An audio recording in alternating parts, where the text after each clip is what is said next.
Olá, galera! Aqui é o professor Lucas e na nossa aula de hoje vamos dar continuidade ao nosso estudo das equações do segundo grau. Lembra da nossa última aula, quando eu mostrei para vocês um dos métodos de resolução da equação quadrada quando ela está na forma completa? Porque a gente já viu, quando ela está incompleta, os modos de se resolver quando determinados coeficientes deles estão igual a zero, são coeficientes nulos. Nessa aula agora, a gente vai ver o segundo método quando eu tenho os três coeficientes, quando eu tenho a equação do tipo completa, ou forma reduzida ou forma canônica. Beleza. O nome dessa resolução é completar quadrados. Mas, professor, o que vem a ser completar quadrados? Vamos ver a definição primeiramente para depois aplicar ela, certo? Vamos lá. Vamos pegar uma determinada equação do segundo grau. X² mais 10x menos 11 igual a zero. Vejamos que essa equação é uma equação que não é um trinômio quadrado perfeito. Estamos falando dessa equação aqui, certo? Ela não é um trinômio quadrado perfeito. Por quê, professor? Porque ela não forma um produto notável do tipo quadrado da soma ou quadrado da diferença, certo? Então, não é um trinômio quadrado perfeito. Neste caso, a gente vai fazer o quê? Vamos adicionar um número que seja apropriado aos dois membros da equação, de modo a manter essa igualdade, manter esse equilíbrio. Vejam que a gente está numa igualdade, né? Onde de um lado a gente tem um polinômio e do outro lado a gente tem um zero, nulo. Isso quer dizer que essa igualdade tem que dar igual a zero. Beleza? A gente vai adicionar um número, onde esse número ele é exatamente apropriado para essa situação, para que eu possa ainda manter a igualdade e obter um trinômio quadrado perfeito no meu primeiro termo, que é exatamente onde estão as minhas variáveis. Beleza? Então vamos fazer o seguinte. Vamos primeiramente isolar o termo independente da equação no segundo membro. O segundo membro é exatamente onde a gente está com o zero. A gente vai isolar o termo independente. O termo independente na nossa equação, vou até marcar aqui para vocês, é o nosso menos 11. Nosso menos 11 é o termo independente, é o nosso Czinho, aquele coeficiente C, né? Beleza, vamos lá. Vejam aqui, nessa primeira linha, primeira linha a gente tem a nossa equação lá, que a gente viu em cima, né? Nossa equação que a gente quer tentar transformar em um trinômio quadrado perfeito. Para a gente eliminar esse termo de menos 11, a gente vai passar para o outro termo. Se ele é negativo, vai passar positivo. Ou então eu posso somar com 11 aqui num termo e do outro lado também com 11, positivo. Se eu fizer esse procedimento, eu vou cancelar esse 11 aqui e vai aparecer um 11 positivo do outro lado. Restando o quê? Restando x² mais 10x igual a 11. Vejam, restou isso. Mesma coisa de eu pegar o menos 11, que está no primeiro termo, ou no primeiro membro, e passar o menos 11 para o outro membro. Quando eu faço esse procedimento, o sinal do meu termo ele se altera. Ele, se está menos, vai positivo. Se está positivo, ele vai negativo. No caso nosso, o termo era menos 11. Aí ele foi para o outro membro positivo, certo? Então vamos seguir adiante para ver aqui o que é que vai acontecer. Geometricamente, a expressão x² mais 10x representa a soma das áreas de três regiões. Que regiões são essas? Vocês podem verificar aqui que eu tenho a minha região, né? Geometricamente falando. Vou pegar aqui nossa caneta. Eu tenho três regiões. Eu tenho a região x², que é exatamente esse quadrado, onde eu tenho um lado x, lado x e lado x. Esse quadrado aqui por completo, já sabemos como calcular a área de um quadrado. É lado ao quadrado. Então, se o meu lado vale x, então é x ao quadrado.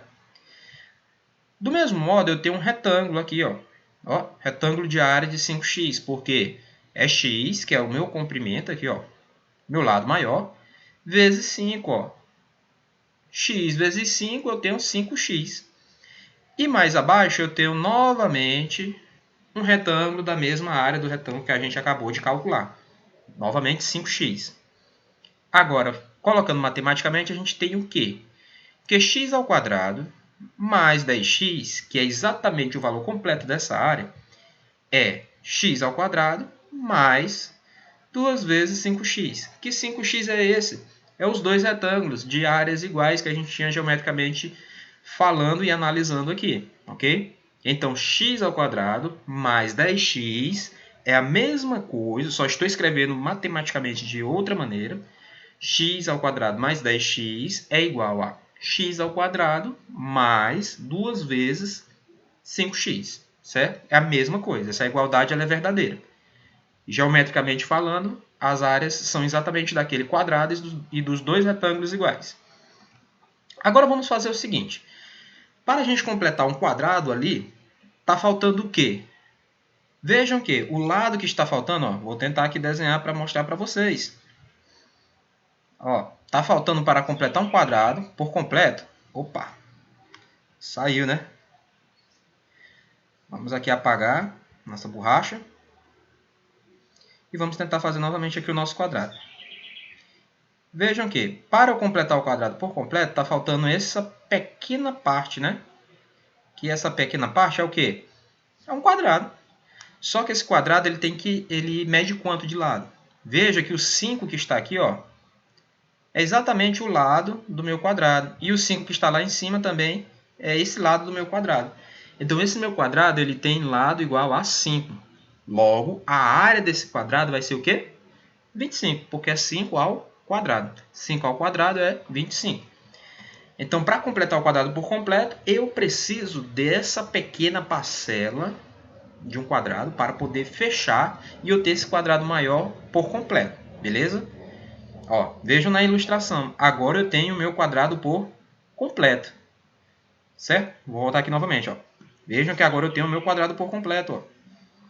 Tá aqui, todo o meu quadrado completo, certo? Então vamos seguir adiante aqui. Assim, para tornar a expressão x² mais 10x em um trinômio quadrado perfeito, vejam, lembram bem lá de produtos notáveis, quando a gente fazia o cálculo analisando geometricamente, né? Um trinômio quadrado perfeito era quando eu tinha um quadrado e ele estava dividido em dois quadrados e dois retângulos. Na nossa expressão x² mais 10x, ou x² mais 2 vezes 5x, estava faltando só aquela pequena parcela, um quadradozinho pequeno, né? De área igual a 25 e lado igual a 5. Então, a gente tem que adicionar na nossa expressão o 5 ao quadrado, exatamente para poder tornar o nosso trinômio quadrado perfeito. Beleza? Então, vamos fazer isso. Nossa expressão estava de que tipo? Estava x², né? x² mais 10x igual a 11. O que eu devo fazer para poder tornar a minha expressão um trinômio quadrado perfeito? Adicionar aquele quadradozinho pequeno, né? Que ele é o quê? 5 ao quadrado. Então, vou adicionar ele. Está aqui, ó, 5 ao quadrado. Mas eu tenho que respeitar a regra matemática, né? Se eu adiciono, ou eu multiplico, ou eu divido, ou eu subtraio qualquer valor em um dos membros da minha igualdade, eu tenho que fazer o mesmo procedimento para o segundo membro da minha igualdade. Senão eu vou estar ferindo a matemática, a relação matemática. Essa igualdade já não teria mais nenhum sentido. Veja, eu acabei de adicionar 5 ao quadrado, né? Então, no outro lado, no meu outro membro, eu tenho, por obrigação, adicionar 5 ao quadrado também. Então, vamos fazer esse procedimento. 5 ao quadrado, eu chego em 25. Logo, eu chego no trinômio quadrado perfeito. Olha que maravilha. E aqui eu tenho 11 mais 5 ao quadrado. 5 ao quadrado é 25. 11 mais 25 eu tenho 36. Então, minha expressão vai ficar desse tipo.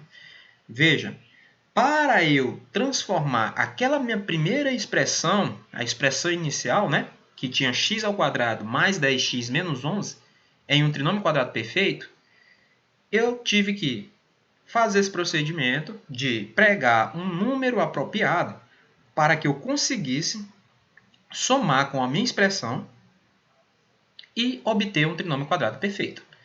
Certo? Vamos lá. Professor, por que o senhor foi atrás desse trinômio quadrado perfeito? Porque a partir desse trinômio quadrado perfeito, eu posso utilizar aquele meu primeiro método, né? O método da fatoração. Vamos agora obter nossas raízes. Certinho? Agora, ó, Vejam que, adicionando 11 unidades aos dois membros da equação, desse modo isolamos o termo independente da equação no segundo membro. É aquele nosso primeiro procedimento que a gente fez, certo? Agora a gente fez o quê? Adicionamos aqui de maneira resumida, né? O que a gente fez lá na primeira parte. Ó, adicionamos 11 unidades. Ou então passamos o menos 11 para o outro membro da nossa igualdade e ficou positivo. Ficou 11. Chegamos nesse x ao quadrado mais 10x igual a 11. Chegamos nessa expressão. Mas ainda não era o trinômio quadrado perfeito. Vimos geometricamente que precisávamos da área de um quadrado, onde o lado mede, no caso 5, tem um valor de 5 unidades. Então, a gente teve que adicionar esses 5 unidades ao quadrado de um lado de um membro da igualdade e no outro membro da igualdade, certo? Para manter a igualdade. Veja que a gente chegou nessa expressão, x ao quadrado mais 10x mais 25 igual a 36. Como eu posso transformar esse trinômio quadrado perfeito em um quadrado, ou em um quadrado da soma de dois termos? Simples. A gente tem que verificar primeiro o termo que está ao quadrado, de um lado aqui, né? Ó, esse termo aqui que é o x. Deixa eu apagar aqui novamente. Beleza? Ó, o primeiro termo que está ao quadrado é esse aqui, que é o x. Ó. 25. 25 é a mesma coisa de 5 ao quadrado. Ó. 5 ao quadrado. Então, meus dois termos são x e 5. Então, eu vou ter x mais 5 vezes x mais 5. É a mesma coisa da expressão. E x mais 5 vezes x mais 5 é a mesma coisa de x mais 5 ao quadrado. Então, cheguei no meu produto notável, que é o quadrado da soma de dois termos. Isso tudo igual a 36, certo? Então, a partir desse momento aqui, eu utilizei a método de resolução de completar quadrados para poder obter um trinômio quadrado perfeito. E agora eu vou fatorar, utilizar o procedimento da fatoração. Vejam bem que o resumo disso tudo aqui. Por que eu utilizei do completar quadrados? Porque nem sempre a gente vai ter um trinômio quadrado perfeito para poder resolver e extrair as raízes. Então, quando a gente não tem um trinômio quadrado perfeito, a gente utiliza o método de completar os quadrados e, posteriormente, a gente volta e utiliza a fatoração, certo? Agora, vamos fatorar. Veja, qual é a operação matemática inversa à potência? É o radical, né? A nossa potência aqui é o quê? Nossa potência está elevada a 2, ó, veja. Vejam aqui que nossa potência está elevada a 2, ó. Observe bem, ó, aqui, 2. Então, se está elevado a 2, eu vou passar para o outro lado aqui do 36 como radical de índice 2. X mais 5 igual a mais raiz de 36. Lembram que eu falei que na nossa equação de segundo grau nós temos duas soluções? E as soluções, quando a gente vai fatorar, elas são antissimétricas. Então, eu vou ter uma também. Opa, perdão. Vamos aqui novamente para a nossa borracha. Cadê? Aqui. Pronto. Vejam bem que, como são antissimétricos, eu vou ter um x mais 5 igual a 36, raiz de 36 positivo e uma raiz quadrada de 36 negativa. Beleza? Raiz de 36 vale quanto? Vale 6, né? A gente sabe que ela tem uma raiz igual a 6.